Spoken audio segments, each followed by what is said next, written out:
everyone. Today we're going to talk about a myth in the dog world. A myth that has not just been created by our day-to-day interactions with our dogs, but a norm that's actually been created through commercialization of dogs, corporate America, and even as right down to just going down to a park to walk your dog, right? So this myth I want to bust today is the idea that an excited dog is a happy dog, right? Everyone thinks a dog that's excited, say a guest comes over and they just can barely contain themselves because this guest is over and they're jumping all over them and whining and kissing them and all that. That means the dog is happy to see the guest, right? So the reason why I want to break this myth is because so many behavioral issues are actually created by keeping a dog overexcited, over-aroused, and overstimulated day in and day out, right? And the thing is this normalization of this behavior is something that's very hard for me to break in a human's perception because it's such a societal norm, right? An untrained dog is normal to the average person. Seeing a dog pulling someone on a leash, getting excited about grading something to the point where it's out of control, running around like crazy without any like off leash, without any reliable recall. These are all things that we normalize in society now. It actually becomes something that is the average dog, right? But the problem with it is that it isn't normal for dogs. It's actually the exact opposite. Corporate America has done a pretty good job of filling our brains with this. The commercialization of PetSmart and Petco or Purina. All these things really accumulate into pictures that we absorb day in and day out that give constant examples of dogs in over-aroused state of mind, right? And we normalize it. It becomes something that actually every dog should be. And in fact, in some cases, a dog not acting excited means they're sad, right? So people will even go to lengths to continue this excited process with their dog and keeping them in this kind of hyped, stimulated state of mind as much as possible because they want their dog to be happy. So they actually, the average person will actually instigate this level of excitement. So it's not normal for humans to be like this either, right? So I'm trying to break this myth because if we acted the way our dogs did, it just absolutely would never happen in the human world. People would look at us like we were so bizarre. So what I want to do right now, just for fun, is kind of, take a moment to cut over to some fun videos that my staff and I made. And these videos are meant to make you laugh, but they're also meant to bring to light how ridiculous it would be if we acted like our dogs did, or we acted like we encouraged our dogs to act, doing basic, normal, day-to-day tasks, right? All right, enjoy.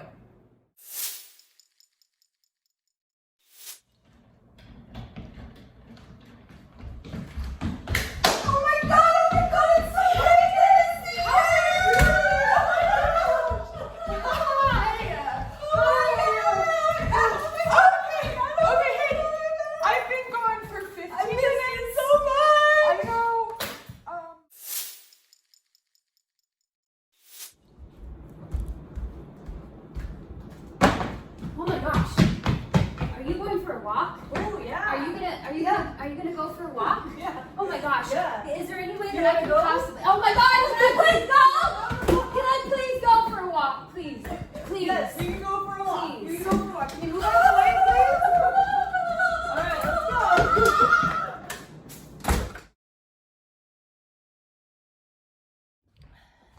All right, you ready to get out of here? Yep.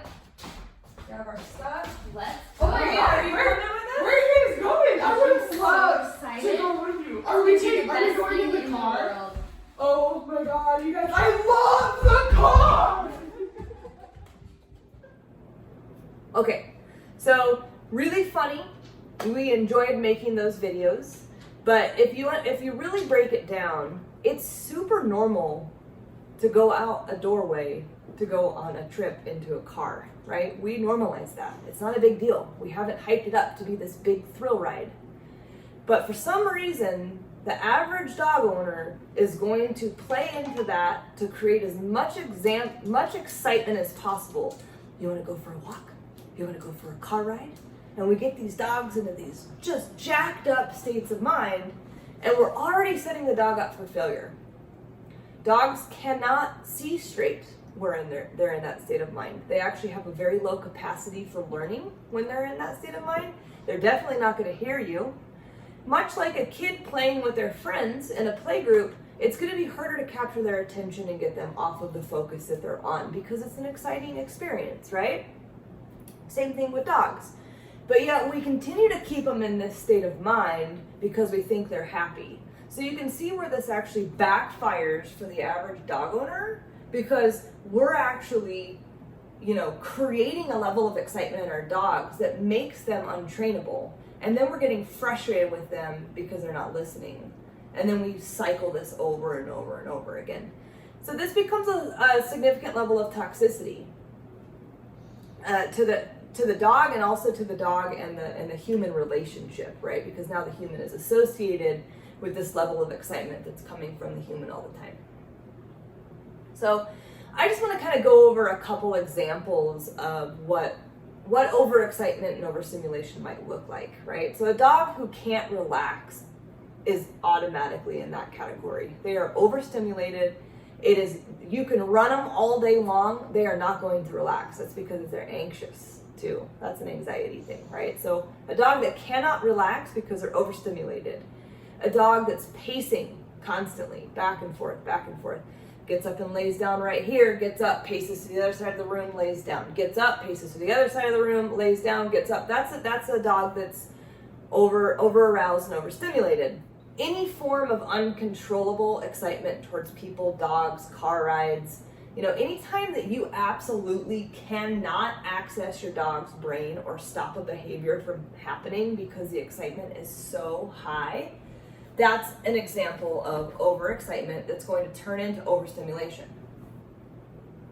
So explosive behaviors tend to come from this as well. So dogs that, explode through a doorway, explode through their crate threshold, explode to the fence line to go bark at all the other dogs. These are all indicators that the dog is overstimulated, over-aroused, and it's probably coming from this whole concept of creating way too much excitement in their day-to-day life. So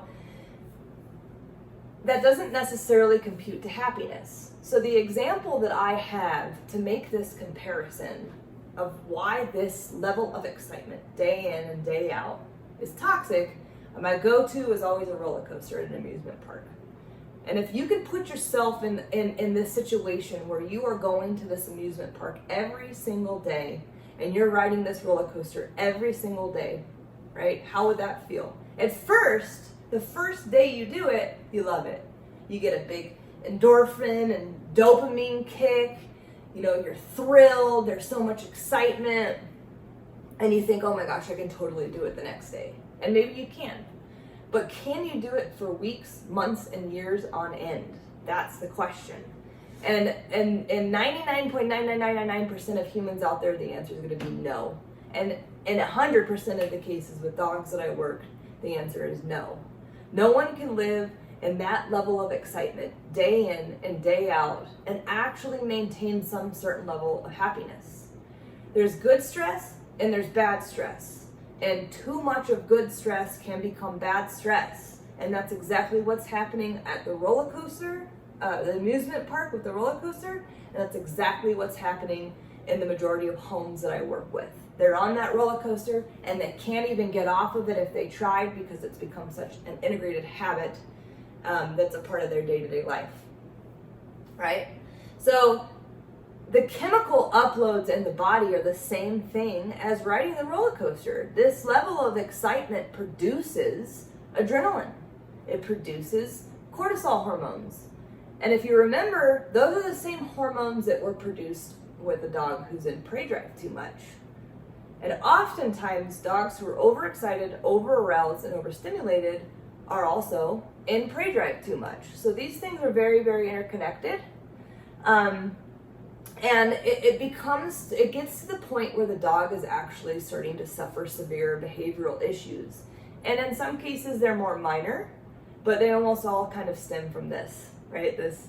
I'm in prey drive too much, I don't get enough sleep, and I am in a constant excited state of mind. I have no idea how to calm myself down. These are really dangerous combinations of factors that when they pile on top of each other, create lots of unwanted behaviors. So dogs who are in this state of mind, they're oftentimes very blind, that we call it the blindness effect. So they run into things, injure themselves, aren't really self-aware, they're not really aware of their surroundings, maybe they knock children over. These are dogs that really, really don't have very much clarity in their thought. Selective listening almost always stems from all these things that I just mentioned, right? They can't listen to you when they're in, like if you were to put a scale of 1 to 10 from excitement, 1 being low and 10 being high, dogs really struggle listening when they're at a 10. So if we get them all jacked up before we take them hiking and then expect them to come when called, the probability of that happening is actually very low. Edginess. Edginess is created out of this. If you really think about how it feels to have an adrenaline rush, right? And maybe it's not that roller coaster example. Maybe the example is like an off-leash dog running at you out of nowhere, or you being startled and you that feeling of adrenaline that courses through the body. Man, when you come down off of that, it feels awful. It feels so awful. And because dogs experience this, not for a moment in a day, but really most of their day is actually looks like this picture that I'm painting right now. This accumulation of adrenaline and cortisol and all these other things that kind of make this dog, worked up, overexcited, and overstimulated. This creates an edginess. So suddenly they don't like strangers anymore. Well, they've been kind of in this hyper-paranoid state of mind. It was only a matter of time before suddenly that was a trigger, right? Or in some cases, they don't want to be touched. Ooh, they just don't feel right. They'll remove themselves, leave the situation. I don't want to be around this anymore. So this edginess you're seeing is coming from the adrenaline leaving their system, right? And if you could imagine, can you imagine going on that roller coaster all day long and then expect to go to a social gathering afterwards? And maybe it's not the first day, right? Maybe you could handle that after the first day of the roller coaster ride. But what about the 100th day of riding that roller coaster every single day? Would you want to go to a social gathering? Right? So this makes it harder for them to go on walks, go out into public, have guests over to the house, be tolerant of children playing with them, be tolerant of owners petting them. They just become less and less tolerant the more we accumulate the excitement, the adrenaline, the overstimulation, I need to make you excited today because excitement means happiness. When we really start to focus on that as a norm and we try to drive that into our dogs, we will create edginess. We'll start to create paranoia, suspicion, you'll get the blindness effect, selective listening is going to kick in, and before you know it, they're actually going to become antisocial, right? So the effects of overexcitement, over-arousal, and overstimulation, it's too much of a good thing. It actually becomes a bad stress. So I actually want to cut over and show you that dogs will actually physically show you cues that they're stressed. So I keep talking about how this roller coaster ride will actually create adrenaline and cortisol, and it becomes too much of a good thing, right? It actually becomes a bad stress. But what's super amazing about dogs is that they just show it. They wear it on their shoulders. So I'm going to cut over and show you a series of clips of what it looks like for dogs to be in this overstimulated, overexcited, over-aroused state of mind all the time.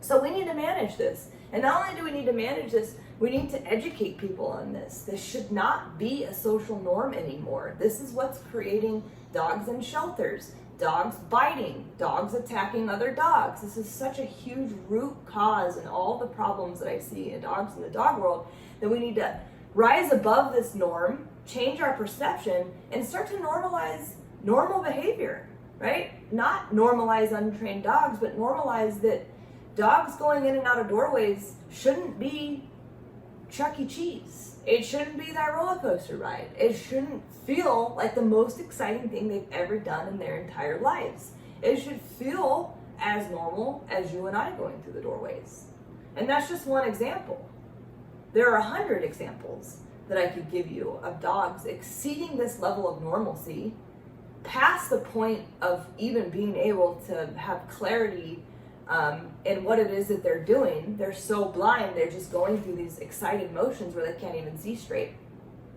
Feeding time could be an example. You coming home from work could be an example. And then of course the universal example that most people do, which is, you wanna go for a walk? You wanna go for a walk? You know? And if you go, well, I like it when my dog shows me that joy in going for a walk. This is where I started the video at. Of course you do. You've probably had dogs your whole life. You've probably seen it in lots of movies and commercials. There is a picture that's been normalized in your head that means that they're happy to go on a walk. But when you create that level of excitement before they go on a walk, you're already making them unmanageable, and you're already making them so overstimulated that their perception of the outside world is already going to be skewed and more challenging for them with all that edginess to make good decisions and to be a good teammate with their pack, right?